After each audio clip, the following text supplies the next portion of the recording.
grit, that level of self-assurance that comes with, I've been to hell and back and I'll go again if I need to. It makes you pretty unstoppable. That's what redemption's all about. I have been redeemed. Me too.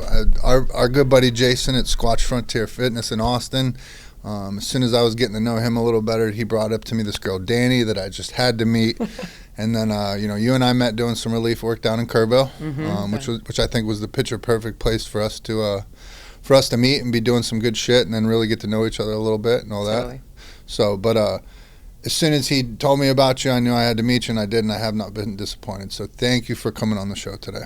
That is so kind of you, and the feeling is very mutual. Jason is an absolute legend, so anybody that he tells me I should meet or takes the time to introduce me to is something that I take very seriously and I'm very grateful for, and I think everything you stand for and everything you're doing is incredible, so I'm just excited to be a part of it. Of course. I think we speak the same language on a lot of levels, so just to let the people know, like, what do you do? Who are you? What's your thing? Yeah, I do a lot of things, multifaceted person, and kind of in a transitional moment of reorienting myself to my work in a really cool way, a lot of opportunity.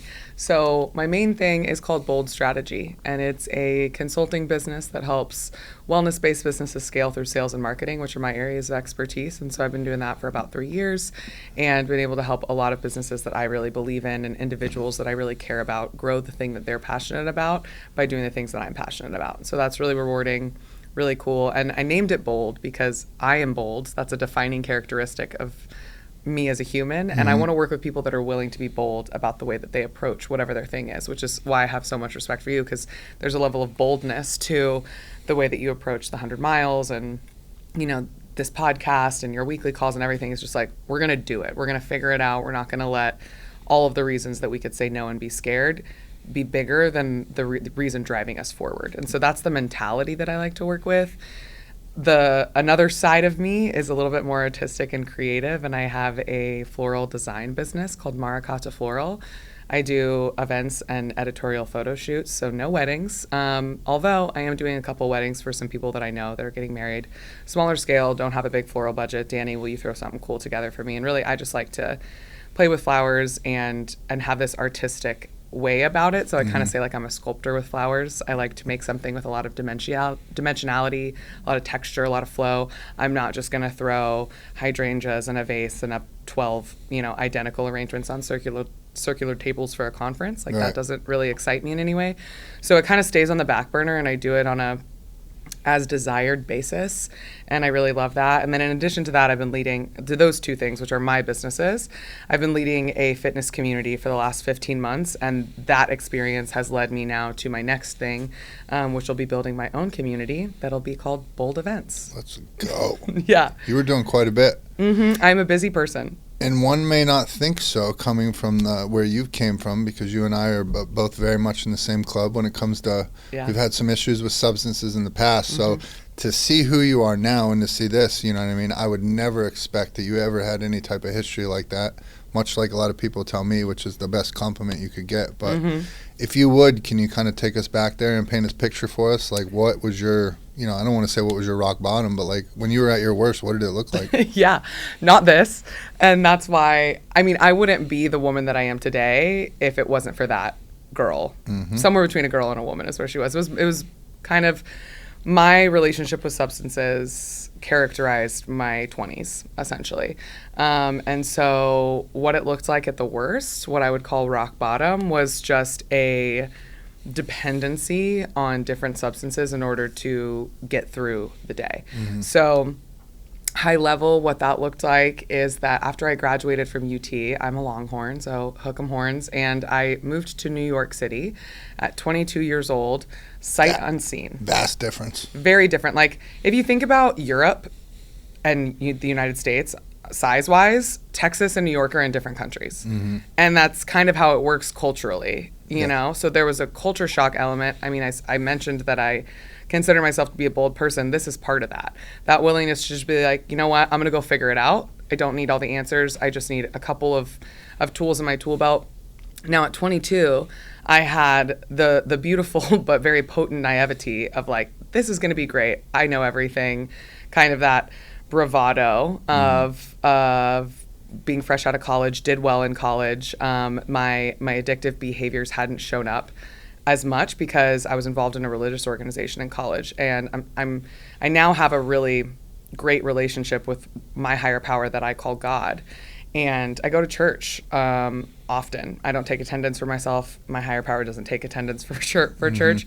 But I consider myself more spiritual than like belonging to one specific religion. Right. And it's that relationship over like the performative adherence to belong in a community, which is what was happening before. So I have a lot of gratitude for it, and it kept me out of trouble. So I moved to New York, and it was just a ripe environment for the undeveloped parts of the worst parts of me to have some discovery time. And I was working in live television. I studied broadcast journalism and wanted to be a news anchor. So after an internship in the fall of 2017. You would have been a good news anchor. Thank you. I get that a lot. And I'm like, did I get out of the business too soon? And then I look like what that job description and lifestyle actually entails. And I'm like, no, thank you. I'm actually good. I'm glad I'm an entrepreneur. But yeah, journalism was the goal. I knew that since I was like in my early teens. I wanted to tell stories. I wanted to be a voice for the voiceless. I wanted to get in there and do that investigative reporting. People would always look at me and be like, oh, do you want to do sports? Because Erin Andrews was kind of popular when I was like in high school and into college. And I was like, no, I want to do investigative, hardcore reporting. I want to go to the border and tell the stories of people that are really living in the gritty underbelly of life, basically. But I had a professor that really believed in me. I focused on the business sector of the upcoming startup world that was happening here in Austin in 2015, 16, and 17, which positioned me to get this internship with Bloomberg. I was one of 10 selected.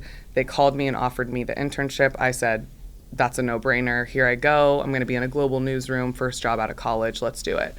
So I do an internship. I'm writing on the equities desk. Keep in mind, I studied journalism, not finance. I got a business foundations degree, and I wasn't paying attention for most of that class.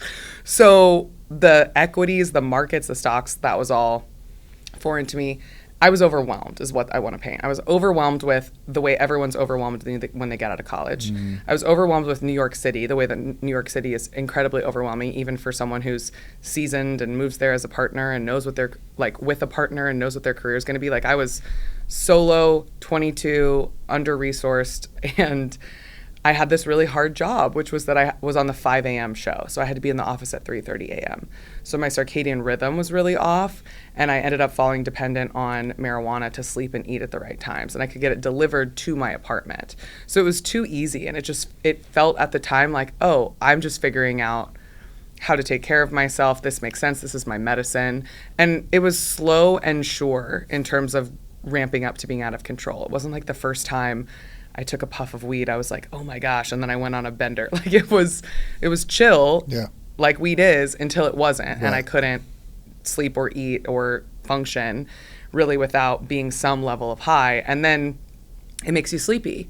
So then I needed to be up at certain times. And so then cocaine got involved just with kind of the crowd that I was hanging around with. Occasionally wasn't my favorite, but I used it. And then drinking was just kind of always there. And so the cocktail of those three led me into a clinical depression. And I didn't realize that I was clinically depressed until I had somebody that I worked with at Bloomberg kind of pull me aside. He was a producer from London who was in town. And so he had seen me on video calls, and I was, low on the totem pole on his team. And he came into the New York office and he kind of pulled me to the side and he was like, hey, and just started telling me about how he got really depressed at one point doing this job. And I was like, why are you telling me this? And then I was like, oh, I know why you're telling me this, because you see that I'm operating in this way. So now I knew, okay, something's wrong, but I don't really know how to handle it. And all I had was the substances in front of me and some people that were just totally allowing my behavior, if not fully enabling it. And I was doing the best that I could, but I was really alone, really scared,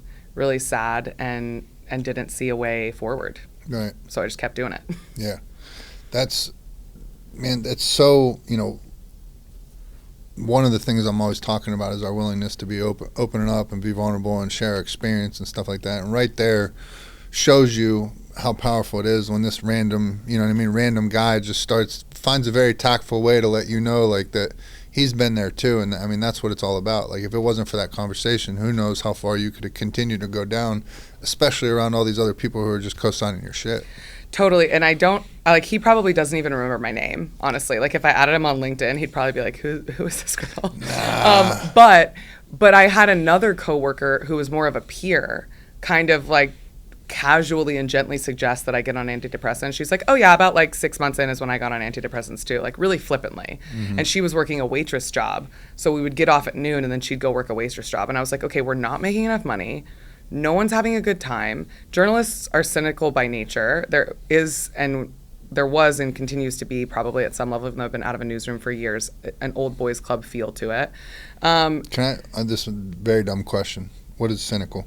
I've heard the word a million times. Can't tell you what it is. A cynic is someone who kind of is assuming the worst, very skeptical, very like suspicious. Okay. And I think journalists get characterized as that because you do kind of go into something like looking for what is to be uncovered. Right? That's the job. Yeah. And so you're just kind of assuming that everything is covered in some way. So you're that person that's kind of trying to, but the approach to life doesn't work for me. And so I was just in this environment of these people that I would describe, like, don't know the people that well. I'm not commenting on their character and their individual lives outside of work, but it felt very gray. Like the energy, the vibe of the office and the room. First of all, we're working for 4 hours before the sun even comes up. So everybody's just completely exhausted. A huge crop of these people are going home to families and children, and they're on this crazy schedule. And some people can make it work. And there were a couple people that were like, had figured it out, and they were more of a positive vibe. But it wasn't a cool environment. And eventually I did a 1-year contract. I got out of there. I started working in advertising for a global agency. That was a little bit better. Then I started doing experiential. That was a lot better. Thought that was going to be my career moving forward. Then COVID hit. Experiential marketing's not a thing. I don't have a job. I moved back to Texas. And I now I've kind of, for 3 years, like figured out how to do life, even though I've done a very poor job of it. Of course, I'm prideful. I don't want to admit that. So I come back to Austin. Now I'm in a different context. I'm surrounded by different people in a different culture. And I'm definitely more comfortable because this is where I was born and raised in Dallas and then went to college in Austin. So Texas girl through and through. And now, hold on one second. Are you, at this time, you're taking antidepressants and you're still self-medicating? I'm not on antidepressants yet. Okay. So I started going to therapy and was pretty resistant to medication, and didn't really have a lot of support to get, like, to afford the resources to have that. And just kind of I've always had like a skepticism towards like being on medication. I think it's really good for a lot of people. And I also, for myself personally, was like, I really want to make sure this is like totally necessary. I think also some of that was for like hiding from reality and like, I don't really need to go this far. Like, so I wasn't being completely open and willing with myself to get the help that I needed. And so eventually I did get on it, but that wasn't until I moved back to Austin. Okay. So I moved back to Austin, and I don't have access to the cocaine really anymore, but that was my least favorite. I've had people joke with me. They're like, your personality, just you being you, is like a lot of people on cocaine. Yeah. I'm like, yeah. So it doesn't really do much for me unless I do a lot of it. And I think that all substances kind of have their own spirit and energy behind them. My personal take is that the spirit and energy behind cocaine is the most purely evil. I was going to say that. Not a vibe. Don't like that drug. Didn't like it when I was doing it. Don't like it now. Doesn't appeal to me. Never think about it. But I came back and don't do crack. Yeah, I won't. I'll take that. And I doubled down on the weed, and then the drinking was kind of this like COVID bubble wine night with the girls energy.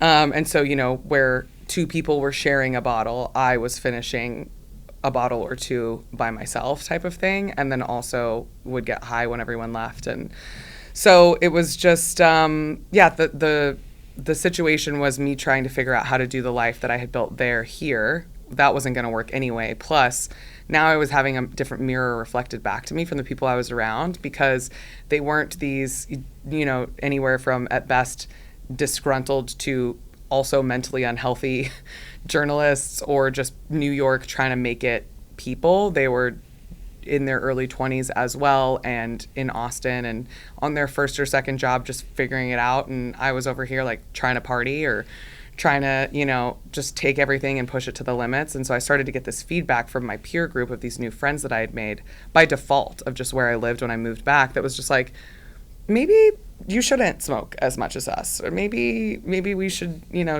just these light suggestions from these people who were just getting to know me, that now I look back on and I'm like, damn, they really were seeing something that I couldn't see, that they didn't know how to verbalize.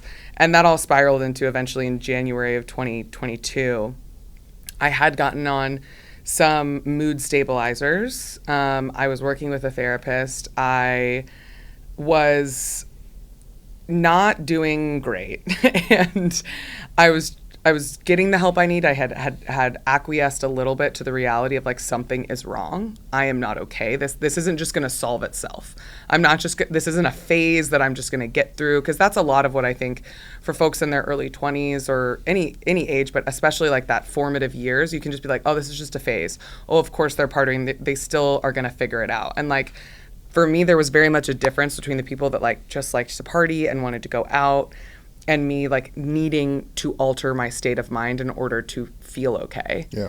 And so that's where I was, and I was getting help, and it just kind of reached a fever pitch. I think for me, and for a lot of people that I know that are also in recovery and in the rooms and at some level of sobriety, there's like a cyclical nature to the year and to moods and to seasons. And when you can start noticing those patterns, you can kind of start building your life to either change those patterns or better kind of withstand the things that are out of your control that are just going to happen, like, birthdays, death anniversaries, certain holidays, having to be around family, not getting to be around family. Like, you can start to anticipate, what are the things that I need when these things inevitably come up? Right. So the holidays are always kind of a wonky time for me. They just are.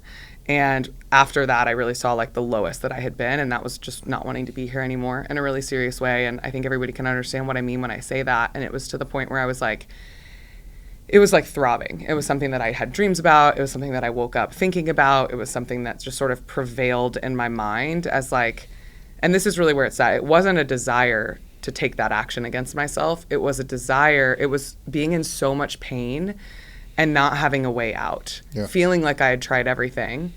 Spoiler alert, I hadn't tried sobriety. Right. But feeling like I had tried everything and the pain wouldn't go away and nobody understood how bad it was. And from the outside looking in, kind of used to think that I was like a high bottom, right? Because I had a job and I had friends and I, looked like someone who was just normal, whatever that means. Normal's a silly word, right? So there wasn't this like obvious like legal trouble or, jails and institutions and all this stuff going on that was like, okay, you've really got a serious problem. It was just kind of up to me and the people around me to determine like, this is not going well in a very serious way and in a way that's going to continue to get worse. Yeah. And once I realized that, my reaction was like, okay, I've identified the problem in the situation and I'm going to remove the problem from the situation for my sake and for everybody else's. And that's an incredibly, incredibly low and incredibly sad place to be. So although my life maybe didn't look like it was falling apart, it was. Yeah. It felt like it was internally times 100. And it took me getting honest with myself about that being low enough. Not wanting to wake up the next day being a low enough low that I was going to take some serious action. And with the support of my parents, who I'm incredibly grateful for, because not everybody has parents that'll come alongside them and advocate for them and step in and help. There comes a point, at least for me, where I needed someone else to act on my behalf. I was not capable mentally and with the tools and resources that I had to like make the best decision for myself. I was just going to sit there and keep self-destructing. Right. And I needed somebody else to step in and be like, we're not doing this anymore. And my parents did that for me, and I will forever be grateful for them. And I, checked myself into a treatment center. Technically, I went willingly, but the whole first week, if not a little bit more that I was there, I was like, this is not where I need to be. I'm better than all of these people. This is an overreaction. And I'm doing this because I really scared mom and dad. And so this is kind of like my adult timeout. To get out of trouble a little bit. Yeah. I want to go back to, there's a lot to unpack there, you just said, but I want to go back to where you were talking about like the seasons and people feeling it. If I would have heard you say that a year ago, I'd have been like, there ain't nothing to that like that. But this past year, like whatever they did with the clocks when what is it, spring forward? Daylight savings? Yeah. So it was back around January time, whether it Sure. goes back or forward, whichever Yeah. one it is. That hit me. Like whenever the time changed and it was darker or a lot more lighter or whatever like that, it really hit me. And much like you're talking about, like for the first time in sobriety, and I've talked about it on the show before, but I hit a very, very tough like mental health patch where I was depressed. I'm sitting there thinking about unaliving myself, and I'm not somebody that normally thinks like that. And I remember the people that I was around at that time. I remember looking in, a dude's face who's supposed to be one of my best friends in the world, and I literally, we're in the gym, and I'm like, bro, I'm suffering. Like, I'm fucking hurting right now. And there was nothing. There was no call, there was no text, there was no checking on, you know what I mean? Like, nothing like that. And it took a lot for me to be where I'm at in life, where I'm at in sobriety, to come off that and let them know, like, bro, I'm fucking struggling right now. And so much of me is checking on other people and seeing how they're doing, you know what I mean? You rarely get checked on sometimes. But then when you ask for it and you need help, and then there's nothing. Yeah. It's a dial tone. You know what I mean? That was a very big wake-up call for me. And, you know, I went through this very tough time and tough depression, but luckily I had been there before. I'd been depressed before.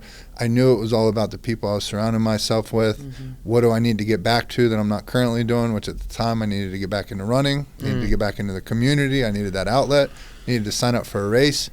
And so within a week, I started going to run groups every week, signed up for a race that weekend, and I pulled myself right out. But if I didn't have those tools, you know what I mean, what would I have done at that point? Like, it's tough. That's, I think, a lot of what recovery is just getting your tools, right? When you decide to get sober, someone hands you a tool belt and you put it on and it's empty.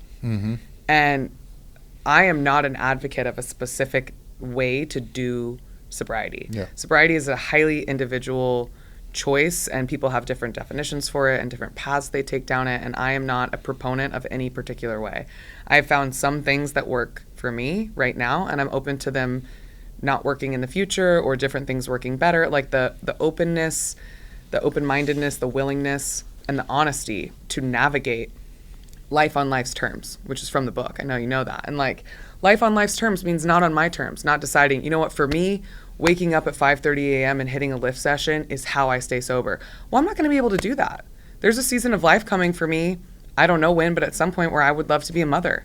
Am I going to be able to wake up at 5 a.m. and lift when I'm in my third trimester of pregnancy and my first 6 months of raising a human? Fuck yeah. No, I'm kidding. Maybe. A lot of like the Instagram content I get is like pregnant woman lifting, and I'm like, okay, the algorithm's ability to read our minds is scary. But I will be one of those people when that time comes for me. And I'm just saying that, like, I think part of the beauty of whatever you want to call this, you know, being an addict, the disease of addiction. Some people disagree with calling it a disease. Some people don't like the word addict. Like, you call it whatever you want. I consider myself to be an addict who's in recovery. And those are maybe oversimplifications or over exaggerations. But for me, I would rather over exaggerate reality and give myself the opportunity for my full potential to be realized in my best life, to be the one that I'm living, than underestimate it because of pride and stories that I'm writing in my head about what other people think and defining myself based on my assumption about how you define a word. And then I'm stunting my ability to realize my full potential and have my best life because something's off. And I'm just sweeping it under the rug. And I did that for 5 years. That time period that I was describing was me being like, this is a phase. It's because of this job. It's because of New York. It's because I'm not in therapy. It's because of the type of therapy I'm in. Like, you can blame it on all these other things. Like, the call's coming from inside the house. It was me. It was my shit that I had to figure out how to deal with. And that's what I wake up every day committed to doing. Not one particular thing. The one thing that I think is pretty unwavering is prayer. Some connection to your higher power, whatever that can look like. It can be on your knees. It can be meditation. It can be on a run. You define what that connection to your higher power looks like. I would call that broadly under the umbrella of prayer. And that is one thing that doesn't slip, is starting my day with that.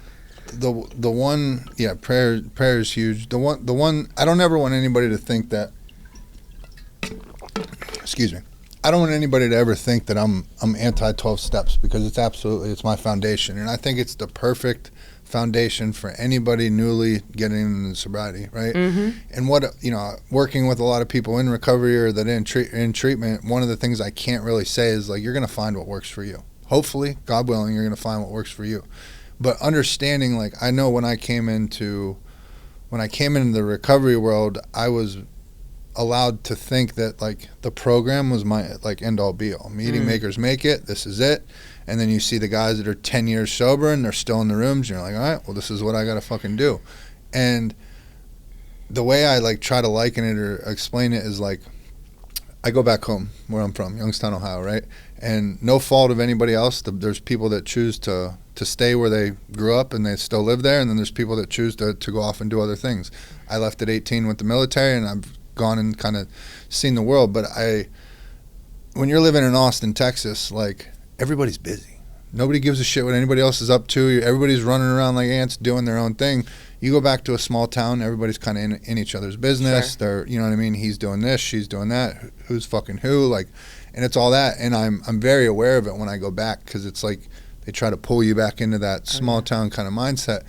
And that's the way I start looking at the program is like I trapped myself in this recovery bubble and I didn't ever allow myself to try to grow outside of that because I thought if I step outside of these rooms, I'm fucked. I'm going to die. My addiction's doing push-ups around the corner. What the fuck am I going to do? But then I started to understand like, oh, wait a minute. This is a fucking tool, right? It doesn't mean just because I have a hammer or a screwdriver, I have to use that tool every single fucking day. Correct. I use it when I need it. And now I have this tool. Like you said, you have your empty tool belt. So now I have meetings. I have the 12 steps. I have that. And when I need it, I know I can always go use that tool. Every day, a tool I need to use, prayer, God. That's something I need to lean on every day. Therapy, running, like all these things are tools. And getting these people to understand like, hey, it's okay to think outside of that box a little bit and build on it. I'm not telling you to leave it behind. Like if you're in your first 90 days of sobriety, fuck yeah, go to a meeting every day. Build your community, get a service commitment, all that shit. I second that. Don't fucking sleep on trying to build outside of that. And because that's what helped me build a life for myself. That's what helped me find things I was actually excited to do, reasons I'm excited to be alive. There's reasons now I don't want to kill myself that I would have never found out. Yeah. I don't want to alive myself. I shouldn't have said that. But I would have never found out had I not finally eventually grown tired of that shit and then ventured out into the world. Absolutely. I wholeheartedly agree with everything you just said. And the way that I frame that in my mind is like I got sober to live my life.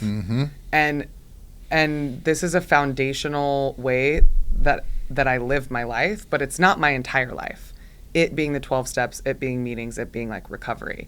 It happened, and I think it happens to a lot of people that fully go for it. So it's part of the process is you get into it. You get into the middle. You're going to a lot of meetings. You're talking about AA all the time. You're in it. Pink cloud shit. Yeah, it's a good place to be relatively. And then you start to kind of get disillusioned by it and you're like, okay, I'm so annoyed at having these conversations. And I personally got to the place where I was like, I'm tired of walking in and talking about your secrets keep you sick and you're one step away from jails, institutions, and the death. And you're, just this mentality of like, you're hanging on by a thread. And if you make one wrong move, you're going to die. And I was like, I'm not. That's not I'm doing really well. Yeah. I've changed my body. I've changed my mind. I've changed my friend group. I've changed my circumstances. Like my life is different now. I would like to start from there and move forward. Yes. I don't like having to constantly go back to the months before I went into treatment and sit in that darkness and sadness all the time. Like that's not vibing for me.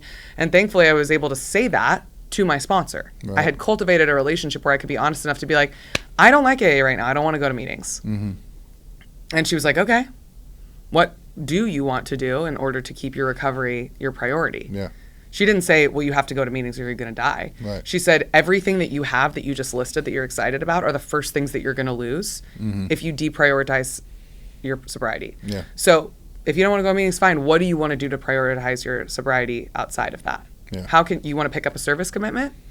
You want to, that's not like H&I, not meeting related, right? Or you can go take a meeting that's new and exciting and whatever, right? Like figure something out. I had a service commitment for a year.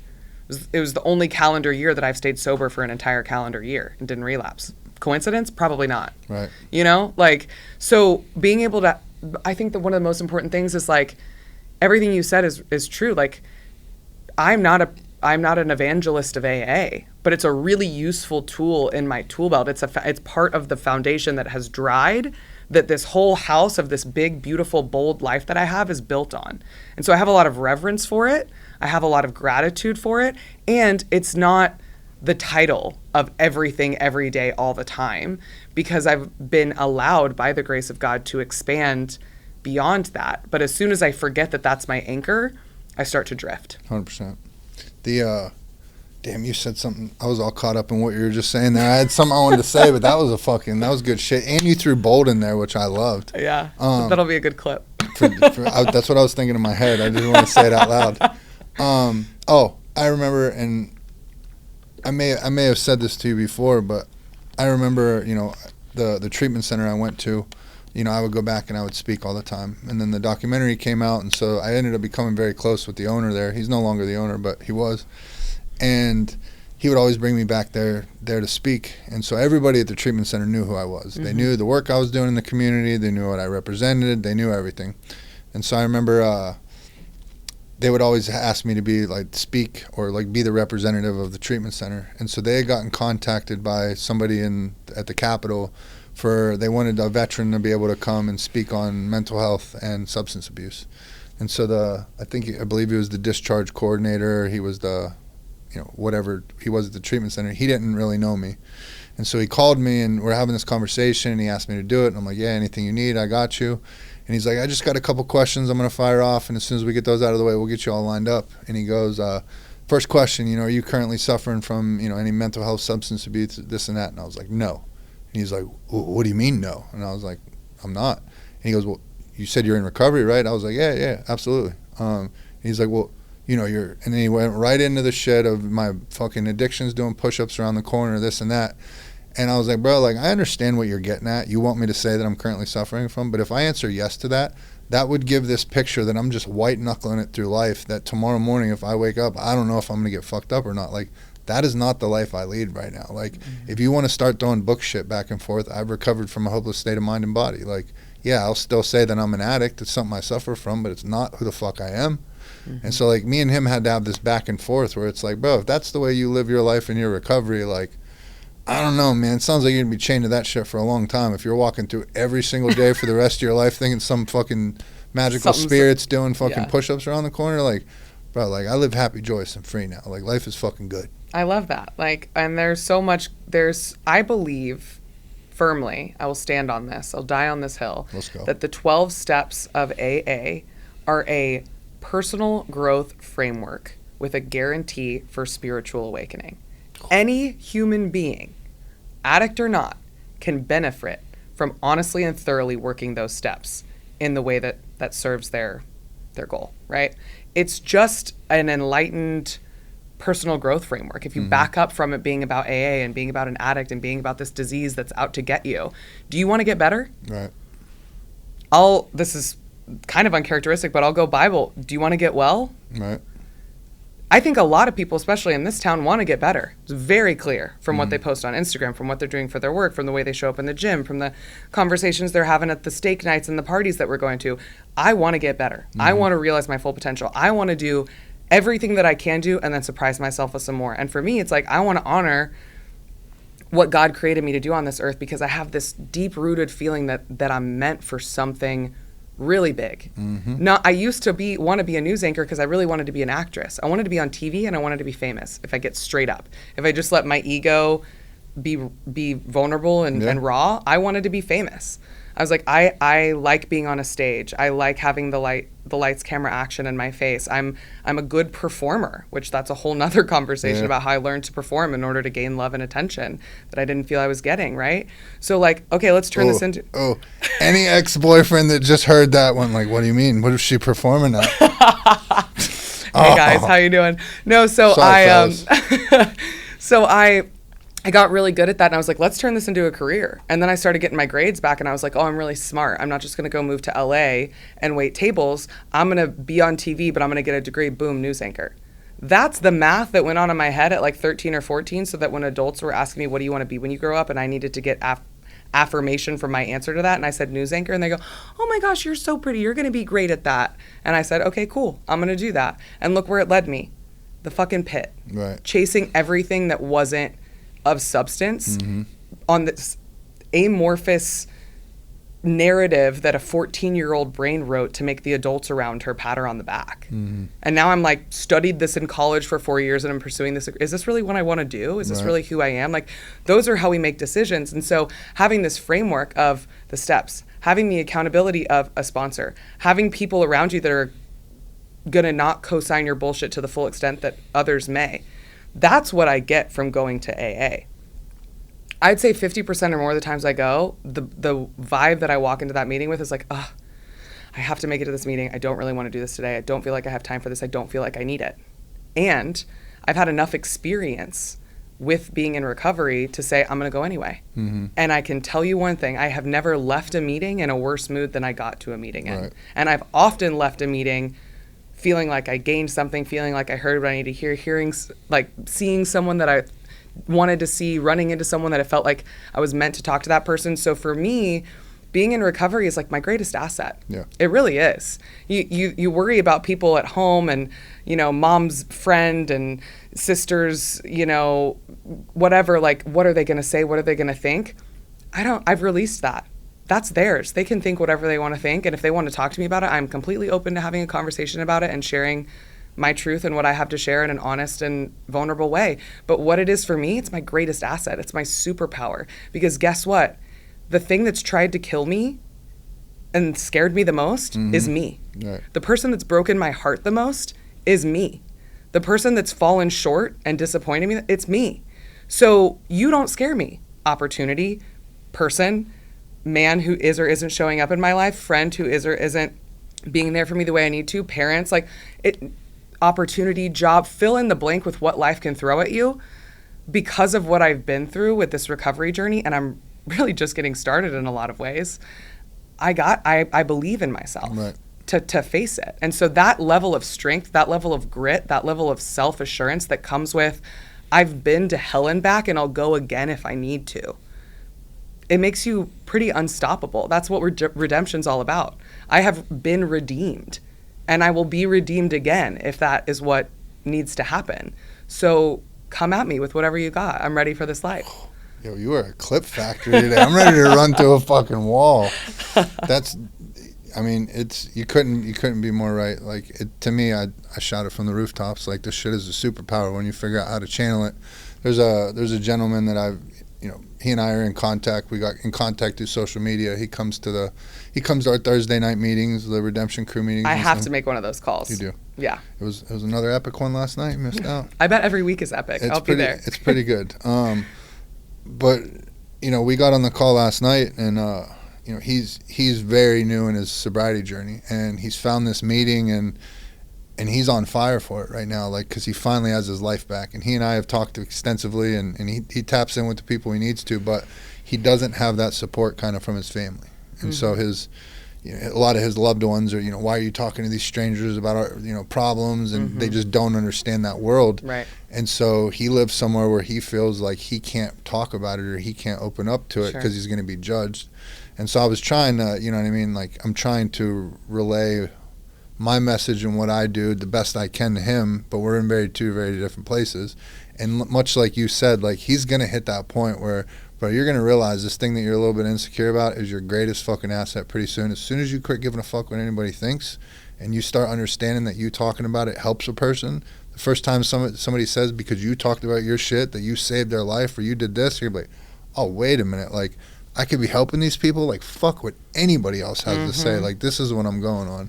Yep. And so the fact we're willing to be open up, talk about that, and actually use this experience and not just keep it for us and be all miserable with it and fucking ashamed of it, it's life-changing when you start doing that. 100%. It's a gift to be able to do it. There is a part in the book that talks about why we carry the message, and it's 4 things, and one of it is because it's a pleasure. And it really is a pleasure to do it. I was on a hike this past Saturday with a girl that has 100 days.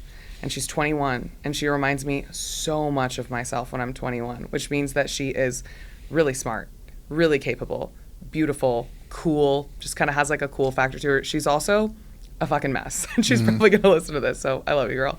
And she's a mess, and she reminds me of that. And so we were on this walk, and she said something to me, and she's like, well, I figured out what works for me. And I let her finish her sentence, and I let her talk for a second, and I got kind of quiet. I looked at her and I said, if you think at 100 days of sobriety that you have figured out what works for you and you can let your foot off the gas and rest on your laurels, you will relapse, and I don't want to see that happen. And a part of me was like, you're overstepping, telling somebody else that they're about to relapse. And then I thought about the 3 times I've relapsed in the 3 years that I've been in recovery. And I was like, damn, I wish somebody would have grabbed my shoulders and looked me squarely in the face and said, hey, you're in delusion right now, right? The opposite of sobriety is connection.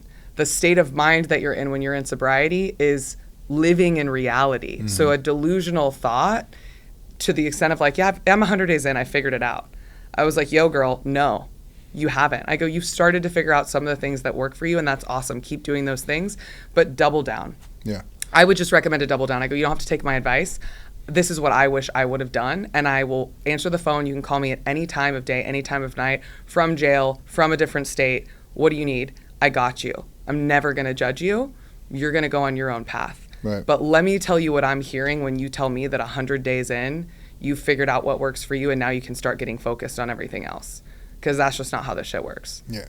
But, I mean, that's true love right there. You're telling her what she needs to hear, not what she wants to hear. And it's funny, she said that. She was like, I wouldn't be on this hike with you if I didn't think you were going to say stuff to me like that.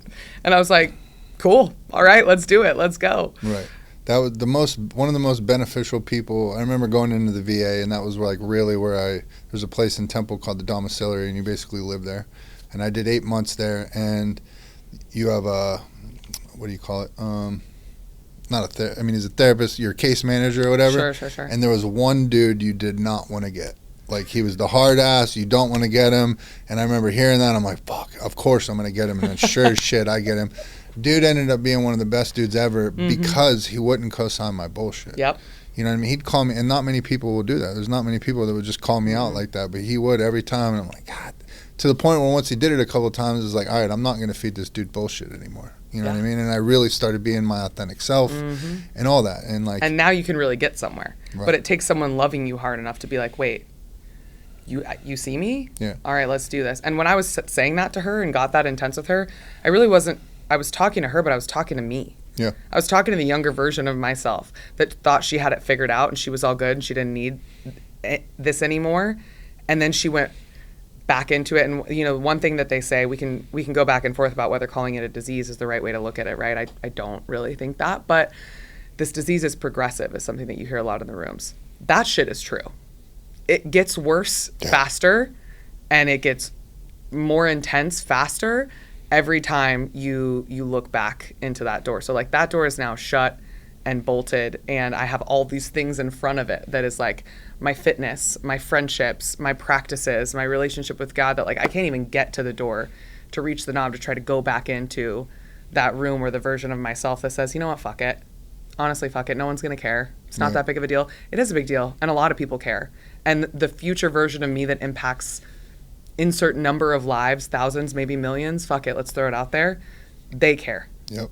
I love that you just set that lofty one of the big things we talked about in the meeting last night was like, if you're going to set goals for yourself, set lofty goals, because I didn't ever think I would be where I'm at today. And so like, for sure. Why not set those fucking shits way high and see where you go with it? Yeah. There's a young gentleman that I do some work with, and it's tough having these conversations when people do have some sobriety time up under your belt, but you start to see the delusion pop back up of who they think they are, or where they think they're headed, or anything like that. And I watch him like do the hamster wheel. He's just running in circles where it's like, bro, like you're doing a whole lot of running, but you ain't going nowhere. Like, you have to be able to channel this to the right avenues and stuff like that. So it's very difficult to start navigating those conversations if someone's 2-3 years sober. Like, you don't have to listen to me. You know what I mean? And I don't want to give unsolicited advice, but I fucking love you, and this is what I see right now. This is what I hear. This is the behavior I'm watching.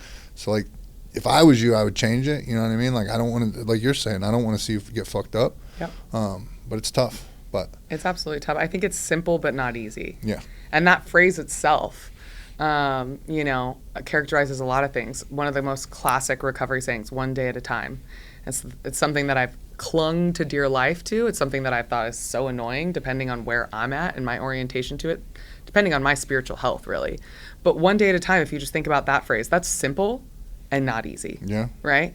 It requires presence, it requires gratitude, it requires reliance on your higher power, it requires acceptance that you can't change the past and you can't control tomorrow. So there's so much nuance into it, in the sense that it's not easy, but it is simple. It's really simple. And I think the more that you see people, their mind is turning and they're doing these mental gymnastics and, oh, the justification. And well, if I do this, then I can do this. And if this goes this way, and they start to become the director and try to control everything. It's like, keep it simple. Keep it really simple. I pray, I move, I love people, I love myself, and I stay open to what feels like I'm supposed to do, like what's the next thing that I'm supposed to do, and let that guidance drive me of like, I'm going to use my gifts, and we're going to see what happens. Right. Were you always an athlete, or when did fitness start playing a big proponent in your life? Yes, I have very athletic genes. Shout out to mom and dad. They are both very athletic, and they let us play all the sports and gave us all the opportunities. My dad's 6'5", Italian guy born in Brooklyn, all-American athlete, they knew they were having D1. They knew they were having D1 athletes. Just a guy's guy. Right. You know, my mom also was, an athlete. In her generation, there weren't as much opportunities for women as there are now, but like she pushed that envelope, and she was an awesome, scrappy athlete. And so, yeah, we grew up. Soccer was my sport. I played all the sports until they were like, you need to choose a sport because you just can't go to that many practices. Like, you can't, the schedule doesn't work. And so I chose soccer and, played on some really good teams and absolutely loved the sport, loved the game, loved being part of a team. So I was always working out. I was always playing a sport. And then when I went to college, I didn't play in college because I was basically good enough to ride the bench on a D1 school with a shitty scholarship, or get like a pretty good scholarship to a D2 or D3 school and play. And I got accepted to UT because I was in the top 10% of my high school GPA-wise. And I was like, I want to go have a college experience I've been going to soccer practice every day for as long as I can remember. And I just wanted a break. And I got out of my fitness routine. I played intramurals in college, and I didn't drink a ton in college because I was involved in this religious organization that discouraged drinking before you were 21. But I still was, away from home. Were you all the ones standing out there on the steps handing away the... No, we weren't that annoying. Okay. We were a little more strategic in our approach, a little more relational in our approach. And so I look back at pictures from college and I was just unhealthy generally, but from a lack of knowledge and a lack of action. And then, when I went to New York, I had like a Soul Cycle phase, and I would like run around the West Side Highway, and I like wanted to move again when I was kind of fighting for my life, mental health. Something clicked on and was like, maybe if you move. And like, I like to share this because I think it clicks for a lot of people. Like, when you're saying move, you mean move your body, right? Yeah, move my body. Fitness, movement, working out is medicine. Mm-hmm. The movement is medicine. People say that, and it's true. The way I like to think about it, that I think is relevant for our conversation in this podcast, is like, I'm an addict. I want to change my state. I want to do a substance that's like in there somewhere, right? God designed a pharmacy in my brain. There is endorphins and dopamine and oxytocin ready for the taking if and when I move in certain ways, right? Runner's high is a thing that I'm sure you've experienced, right? When I have a good lift session and I can feel my muscles pumping and literally growing, and then I sit in the sauna and I'm connecting with people and I leave, like, I'm in a pretty good mood. I'm going to let that person cut me off and go in front of me and wish them well, because I'm in that chemical balance of doing what our bodies need to do. I can get a little like primal ancestral based woo-woo on you here, but like, we were evolved to move so much more than we do. And the system in our body that's designed to get rid of toxins, get rid of waste, get rid of the crap that we don't need is our lymphatic system. So our cardiovascular system has a pump, which is our veins and our blood that quite literally our heart beats and pumps it through our veins. Our lymphatic system does not have a pump. The way we pump it is by moving. So if you're not moving and you're sitting all the time, you're quite literally going to be weighed down by all of this stuff that's supposed to be leaving your body through your urine and through sweat that's not. And so it's quite literally, like, scientifically, but also just experientially in your best interest to move. Mm-hmm. And so I stopped doing it. I looked like I stopped doing it. I was quite fluffy. And then I got sober, and a year later I got fit again by lifting weights and finding this community that was a all women's weightlifting community where it was very encouraging and very inclusive and just a vibe. And I'm so grateful that I found that, because at the time I was dating someone who was super into yoga. So he challenged me to do a 30-day yoga challenge, and I did yoga every day for 30 days in April of 2023. And then in May, I found Warrior Women. So now I'm doing yoga 2 to 3 times a week just because I'm going with my boyfriend, and that's like how we're hanging out. And then I'm lifting 1 day a week. And over the course of like May to August of 2023, I dropped like 20 pounds. I looked noticeably different. The kind of weight loss where people are like saying something to you on a regular basis. But what the funny thing was is like I never set out to lose weight. I never stepped on a scale and said, I'm at this weight and I want to get to this weight, or I need to stop eating this food, or I just got into community and started moving my body because it felt good. Yeah. And sure, there were times that I was sore. There was times that I didn't want to go, but like it was mostly a joy. Now I'm kind of on this back on this like steep incline with my fitness, where it's like I had this literal mountaintop experience of summiting Kilimanjaro last year, and I was in incredible shape training for that. I fucking did that. And then I went into the holidays, and then I got another relationship, and I got comfortable, and I loosened the grip a little bit on fitness, which is okay because I believe we should be able to be flexible with the needs of our life. And I can feel my body being like, yo, remember when we lifted 4 times a week? That was really fun. So like getting back into it of just really for me, it's cultivating a conversation with myself where I am attuned and able to listen to my body and hear her ask for what she needs. And funny enough, often what she's asking for is to move and to sweat. Yeah. So I did recovery coaching, but then I was a trainer too. And so we'd have people in the gym and I'd take them through sessions, teach them the proper way to lift, form, connect with muscles, but also be doing the recovery coaching. And one of the things that you find when doing that, especially when you're doing your recovery coaching thing, is you start talking with somebody, their mind is on the fitness of what they're doing. They're not necessarily so focused on what they're talking about. And so I noticed for myself when I got in early recovery and I would go out on these runs, I'd be at a race doing an ultra marathon and I'm sitting there telling them, oh yeah, I was 4-time felon, locked up, heroin addict, like just coming out with it. I didn't care. And so, but then you apply the same thing, and I got people in the gym, they're moving, they're coming off stuff that they don't normally talk about, to the point where, you know, we would have a relationship with the therapists and kind of compare notes, and they're like, wait a minute, what? They said what? They've never told me that. And so now, like, I didn't even realize it until you're saying this, but I have a lot of meetings every week. You know what I mean? I have to do a lot of networking, a lot of meeting with people. And even when we first met, I think my first opening to you was like, hey, if you want to catch a workout, you know, or coffee, like I'll give you both options. But my first go-to is always like, yo, let's catch a workout. Oh, yeah. My favorite way to connect with someone is to go on a walk. See, there you go, moving your body. Yep. But I end up having some of the best meetings, some of the best things happen through these meetings where you're just working out, you know what I mean? Because it's such a different setting than sitting down in a restaurant or sitting down and having coffee and there's all these other people around and stuff. But the power of moving your body, like what it does for just everything is, and I like the way you're saying it, because moving your body is a much easier, I don't want to say pill to swallow, but a much easier bar, like to set for somebody. Hey, let's just go move. That's not as intimidating like as saying, hey, let's go to the gym. Well, that's the thing. In the fitness community that I led, I made it a priority to have the energy be one that is play, right? So this isn't like harder, better, faster, or raw, intense thing. Like that's different from my personal journey. My personal journey is like I'm desiring some intensity. I signed up for the High Rocks in Dallas in November, and I'm training for it. We've got just over 100 days until the training is, and like I'm about to, as they say, lock in, you know, like I get really serious about it because I want that intensity for my, as they say. Everybody's saying dial in, lock in, but like I need that. I know that I need that. I can take that tough love for myself of like, yo, excuses, not cute. Let's fucking do this, right?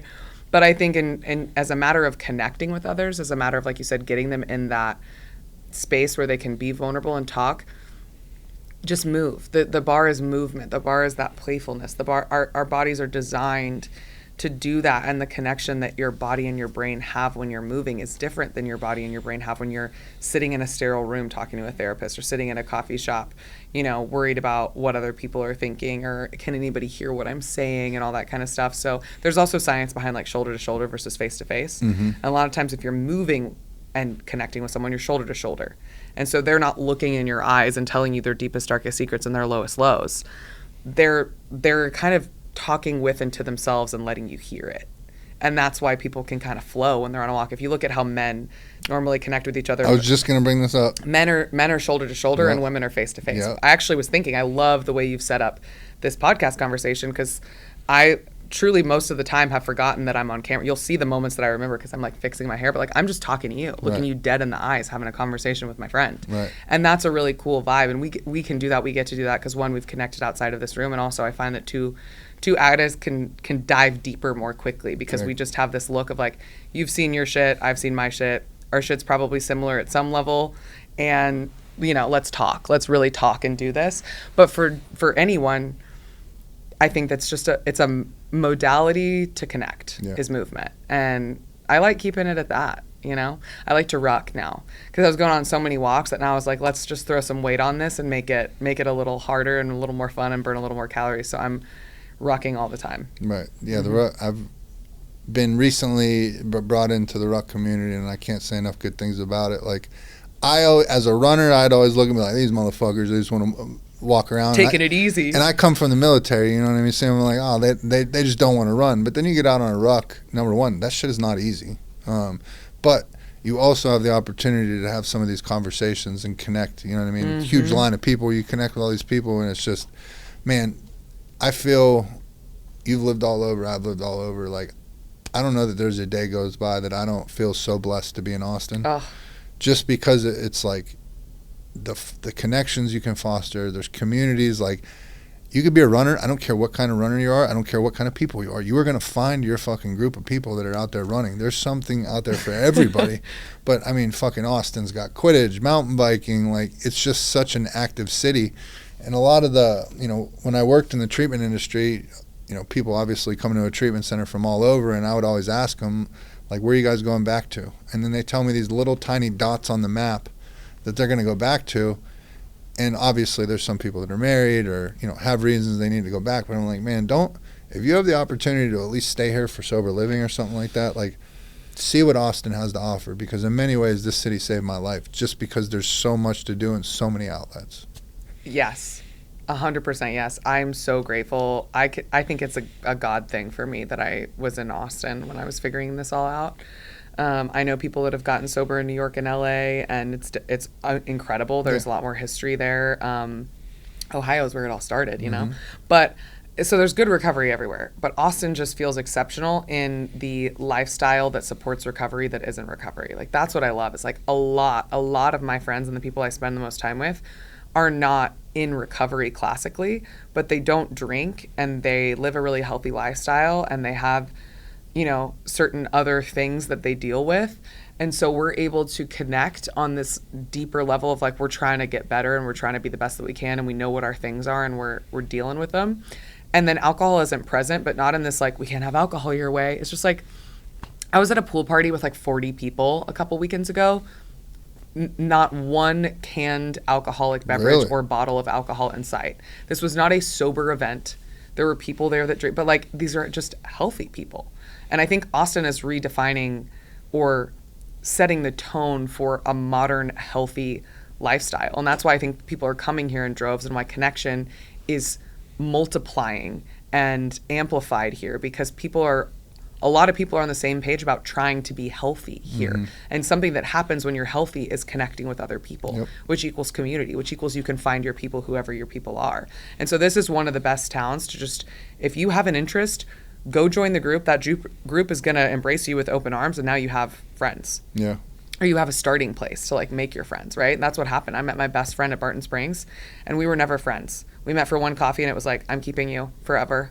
You're one of my people. Yeah. Right? And so, and then, the people she was hanging out with and the people I was meeting in the entrepreneurial community became this bubble of just like the raddest people I've ever known. Yes. I have to pinch myself sometimes when I'm reminded of who I surround myself with, who I text, who I pick up the phone and call, because they're so fucking incredible. Yeah. And there's that little saying of like, you are the sum of the 5 people that you spend the most time with. And I'm like, damn, I'm awesome. Fucking crushing it. That works for me because my friends, my homies are people that I look up to, people that inspire me, people that encourage me to be a better version of myself because they're doing that same stuff. And so, yeah, I go to my meetings and I have my crew there and I love them and I can get real with them about stuff that I don't get real with these people with. I think what's important is that I have both. Mm-hmm. And it all works together for me to be the best version of myself that I can be. Yeah. Yeah. Man, you brought the heat today. Yeah. You were walking in a little tired. I wasn't expecting this out of you. I thought this might be a chill episode. When the lights come on, I'm ready to go. Showtime ready. That's showbiz, baby. So what's the future look like for you? The future. I hate the question, where do you see yourself in 5 years? Yeah, I don't have a 5-year plan. How silly would that be? My plans have never come to fruition. God is so much smarter. Somebody asked me that. They're like, what's your 5-year plan? And I was like, I just try to put good energy out in the world. Good things keep happening. It hasn't failed me yet, so I'm going to keep doing that shit. It's crazy how much good things just happen. Do you feel guilty? Guilty? Yeah. Generally? Yeah. No. No? You have imposter syndrome? No. No? No. Okay. Good shit. Yeah, I think I deserve to be in the places that I am. I'm getting there. I mean, do I have my moments? Sure. Yeah, for sure. But I think generally, like, a word that people use to describe me pretty often is confident. And it's true. I am confident in who I am today. Yeah. Because I remember who I was. I have the confidence, but I think I'm so hyper aware and like so appreciative of everything that's happening and everything that's going on in my life. It's like I just want to make sure every move I make is the right one, and I don't want to fuck anything up. Yeah, I would invite you to just be present in how awesome it feels to be where you are and not worry about containing it, right? Same. And that's an invitation to myself as well, because I'm in a pretty cool spot in life right now, and there's definitely this part of me that's like, it's not going to be like this forever. And no, it's not, because I'm going to continue to grow, and life is going to continue to ask different things of me, and the circumstances are going to change, and something's going to hit me from the side, and something's going to unexpectedly be awesome. Like, I think I might live in Austin forever, or not. I think I might get married and have children, or not. I think I might start a foundation and have a platform to write a book or speak and impact millions of lives, or not. I don't know. I'm not attached to an outcome. I trust God. Yeah. And that's the difference that allows me to wake up and be like, okay, I have a very kind of like honest, like glib way that I talk to God. And so I'll kind of be cheeky. I'll be like, yo, I got a couple suggestions. Okay. These are desires that I feel like you put in my heart, and I don't feel like it's an accident. Right. And you do you. And I'm going to keep working on listening, because that's historically not my strong suit. And so the more that I listen to God, the more that cool shit happens, and the more that I notice all the cool shit that's happening. Yes. The cool shit's been happening. Yes. But I was in this dark cloud of self-centered destruction and just not being able to see reality. Yeah. And now if I just open my eyes, I'm like, oh my gosh, I go to a gym and I make a bunch of friends, and the owner sees that I'm trying to make the world a better place in this tiny way through this fitness community. He introduces me to you, and now I'm sitting here doing your podcast, and you're a homie. We're going to be able to impact the world through me propping your stuff up, through you propping my stuff up. Yep. And just enjoy conversations with each other. Like, that's a gift. That's multiple gifts that I just noticed. And I didn't write any of those down on a manifestation list or an intention list, or like I didn't specifically pray and ask for that. Yeah. It just happened to me. It just happened for me because God is kind and like wanted us to meet. Yeah. And wants whatever I'm involved in and you're involved in some way to be amplified. Yeah. Cool. God is this really cool way, I believe, at least in my life, of bringing like-minded people together. Mm-hmm. And I think that's like what he did with me and Jason, you and Jason, me and you, and it just keeps building from there. And so many times I would try to be the director of my own play, or if I had that 5-year plan, that's me trying to make this shit happen. And now I think I'm mature enough in life and emotionally and everything to be able to look back and understand, like, you go through seasons in life. Just because you're going through this season doesn't mean that's going to be the next season and all that. But now I understand how to pivot and understand, like, oh, this shit's not forever. Like, which way do I need to go with this and all that? And it's a cool place to be, but it's also beautiful how you're saying, like, I think the blessings have been there the whole time, but I was so selfish and so fixated on what my 5-year plan is and what am I going to do next, that shit's just going right by me. And now it's just like things happen almost nearly every day in my life where I'm like, yo, that's only God right there. Like, how does this stuff happen? And it's funny that there's still people out there, like, when I was the Soft White Underbelly episode just came out, and my wife was reading the comments and all that stuff, and they're all positive. And there's one dude on there, and she's like, oh, there's only one. And he said, I was 15 minutes in, and he goes, he basically said as soon as I brought up the word God, he was out. And that's a him thing. Yeah. And I was just like, man, like, I'm sorry to hear you say that. I'm sorry you hear that one word and then you check out. Like, because I'm definitely I'm very aware.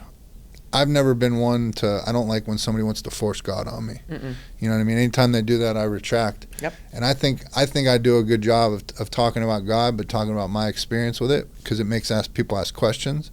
But I'm never going to try to force what I believe on you or anything like that. And I don't go to church or anything, but I do have a very close relationship with God. Yeah. I do pray every day. I do talk to God every day. Yeah. And so I think being that like bridge to understand, it's like, yo, you don't have to be a Bible thumping person passing out flyers and going to church every Sunday and all that to be able to talk to God or have something that's bigger than you in your life. Totally. I'm more curious about what you believe than telling you about what I believe. Mm-hmm. I'm just telling you what I do. Yeah. And a lot of what I do involves God. Mm-hmm. But what I believe, like, that's a different conversation, and it's something that I would have, with my friends openly if we get into that. But a lot of times it's more me getting curious about, what do you believe? Why do you believe that? Maybe I can use a little bit of that. Maybe God's revealing something through that, right? I love a lot of Buddhism is like so on point to me. I don't consider myself a Buddhist. A lot of Christianity makes a lot of sense to me, and I recognize the bias that I was raised with it. And so a lot of it doesn't make a lot of sense. A lot of it, I think, has done a lot of harm historically. Judaism, beautiful religion, right? So like there's so much going on, and for me, it's about backing away from the subscription to like a religious practice and opening up to an understanding of a relationship with God, whatever that is, fully understanding that I don't know fully like what it's going to be, and the acceptance of that. Now I can just move past that, move beyond that, and get to relating to this energy. But you ask what's the future for me? Mm-hmm. If I could, like, it's me being more me. Like, love that. The more sober that I get, the better that I get at being the best version of me. And the best version of me, I really like her. Mm-hmm. And I want to say that because I used to hate myself. Mm-hmm. And now I love myself, parts of myself, but I also like myself. I like being me. Yeah. I look in the mirror and I can hold that gaze, mm-hmm. right? I like the way I show up to situations. I have tons of things I can work on. I'm rough around the edges in some ways. I don't think everybody likes me, and I'm not trying to be for everyone. I like me. Yeah. And I think the future is just me being more me. The boldness, wherever that takes me, with these bold events and with bold strategy, getting to serve more people who are building incredible things that impact this world in a positive way. Heck yeah to that. I want to do more public speaking. So I'm super grateful to be on this podcast because it allows me to, potentially be considered for giving a talk and be like, yeah, I've done stuff like this before, and have multiple examples of me talking about something that could impact someone and be useful to someone. So I'm opening up a path to have that be a part of my career, and then ways that I can be of service within my gifts. Like I said, I know you talked to me about the prison ministry you want to get me connected to, and how can I, rally around, women in business who are entrepreneurs and women in recovery. I have this dream that is kind of a cute picture that I'll paint for the future. And I'm not attached to it, but it's one of these things where I'm like, God, this picture is so clear. Like, and of course there's woo-woo friends that are like, if you can envision it, it's a future version of you that already has it. And I'm like, okay, maybe, like, let's go. Or maybe a version of this, or maybe the feeling that's attached to this is something that I'm going to have. But I want to live in a mountain town. I like being in like a bustling city like Austin. So mountains are optional. Maybe I go to the mountains regularly, but I love the mountains. There's just something important for my soul about walking up a mountain slowly and being up there. I have I'll summit a 14er every year of my 30s. That's a promise I've made to myself. And I want to live in this mountain town and have a coffee shop or some sort of community space and sell flowers and have, some bouquets of the day. So I still get to honor that part of myself and make coffee. AA meetings will run out of that space, and I'll employ exclusively people who are straight out of recovery, feel like they can't get a job anywhere else because of, their felony rap sheet or whatever that hindrance is, be able to mentor them and kind of help them get on their feet with, one, just some cash in their hand, and also someone who's providing some of that stability for them in the form of their boss or their manager, but really just someone who's going to come alongside them and love them and figure out what their strengths are and then give them a path to go do that. And at home, I want to have acreage and I want to have a garden. And I have this very clear vision of like being at the sink and there's a window to my backyard, and I just have like flowers growing on one side, and then I have like food growing on the other side, and it's the food I use to feed my family. And then there's a shed where I do all my floral projects and whatever else I get into. Maybe there's a pottery wheel in there, and my kids are running around naked in that backyard. And You know, it's just kind of the dream of being connected to earth and to self and to my family. So whatever happens between now and that, I have no clue. I'm just taking it one day at a time and trusting God. But those are some things that come to mind when you're like, what's next? Beautiful. Beautiful. I love that. I've always been a city guy, always. But now that I've started to get older, the country is starting to look more and more appealing. And then I started watching Yellowstone when it first came out. Yeah. And I was like, take me there. Like, give me a cabin out away from everybody with a little creek. I'm all Yeah, in. I've been joking lately about the dating scene in Austin, which is, I think it's one of the best places to date. I honestly don't have a lot of complaints. I think it's if you're open to it, if you know, are not being a menace yourself and you're generally healthy and attracting good things, like I think there's a lot of options. And I know a lot of solid men in this town that I'm friends with that are really great dudes. And I do think, though, there is this archetype of like the biohacky, entrepreneurial, like I need to focus on my work and I have all this time to wait. And so I'm not really thinking about kids. And like, I get it. Dudes have a different timeline going on. Like y'all can, you know, father children into your 60s and 70s, so you don't get that like biological clock that goes off like it does for women. But I think it's really less about the biological clock and the fatherhood and the motherhood and the marriage, and just more about like where you are in life. Yeah. And there's a little bit of a Peter Pan syndrome in this town because it is such a young, active town that I think everybody just feels really young. And for me, like I feel myself growing up a little bit, not in like losing my childlike joy, but in like I want some things that require deeper roots, longer term commitments, and a little more intensity. And some boys be running away when they hear about that shit. And that's okay. Run. Right. The faster the better. You know, Right. That's how I think about it. But for me, I just really think that this is a great place to date. And I've been joking that like I want to date a farmer, like a literal farmer. Not a farmer mentality, not a cowboy aesthetic, like someone who puts their hands on the dirt on a regular basis. Because I'm tired of these tech bros and these ultra runners and these, you know, Goliath gym bros. Go easy on the ultra runners. Easy. I've been on a date and dated two different men that were like really into ultra running, and with both of them I was like, with all this running, I've got to ask, what are you running from? And they were both like, nothing. I'm running towards my dreams. And I'm like, okay. Seem like you're running from something. Right. But, you know, we're all dealing with our shit, right? So I think it's just, for me, it's like the back to the recovery sayings, control what you can control, the serenity prayer, you know? I can't control anything outside of me, so I just work every day on being the kind of woman that guy that's involved in that vision is like, yeah, that's my woman. Farmers only. You heard it here. We're gone. We got it. That's hilarious. Tell me you've been on there. No. No? No. I mean, you got to get it. No? I guess maybe that's the logical next step. I'm not even going to say that on the show, but someone told me that that's like the farmers only is like the, I could be wrong. Don't butcher me for saying this, but that's let's like, edit this part. Yeah, we'll just, no, we're going to leave it out. Apparently farmers only is only for one specific type of people. Okay. That could be wrong. I don't know. I'm out of the game, so, but. I don't know. Yeah. Yeah. Never been on the site. I mean the archetype, okay? I know I said literal. I know what you're saying. I mean the archetype, the energy of just the simplicity and the unbridled manliness. Got you. Yeah, you need a strong dude for sure. Yeah. For sure. They're out there. What somebody that's sitting here listening to this story right now and they just heard your experience and it really hit them in the heart, what would you say to them? That's a really good question. They're out there suffering. Well,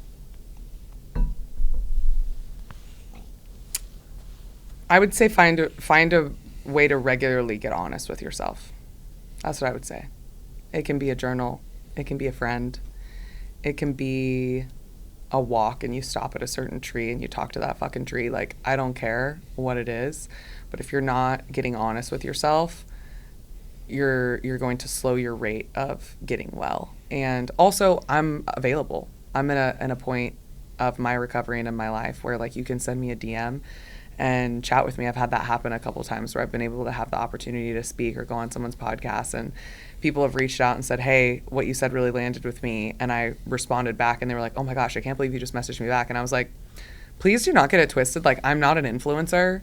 I'm not anybody. I'm Dani Smith, just living my life, trying my best to do something. Like, I want to talk to you. It helps me as much as it helps you, and we all need friends, and we all need someone to come alongside us and show us the way. And I've had many people that acted as a lantern in a very dark tunnel, and now the lights are on. Yeah. And so I'm happy to be that for other people, and I can't be that for everyone. So logistically, it's like, you got to do the work yourself. And so find a way to start doing that work. It might be going to a meeting and getting a sponsor. It might be writing in a gratitude journal every day. Like, start with something, literally anything.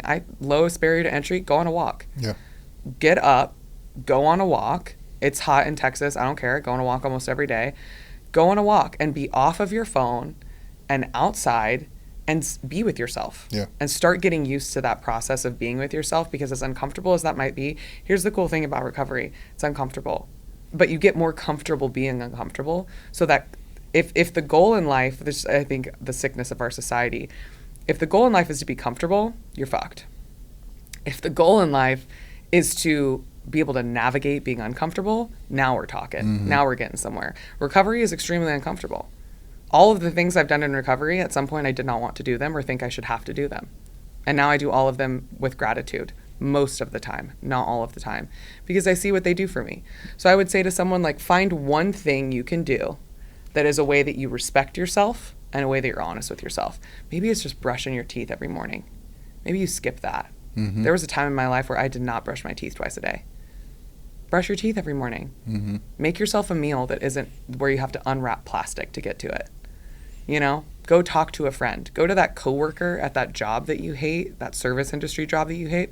Go to someone else and say, hey, how are you? And when they say, oh, I'm good. Yeah, how are you? Say, no, really. I want to know what's been cool in your life lately. I find asking questions other than how are you, you can get the real answer to that question. So a lot of times someone will be ringing me up in the grocery store. People wear name tags in the grocery store. I don't know if you've noticed. So I can call people by their name, which really throws them off.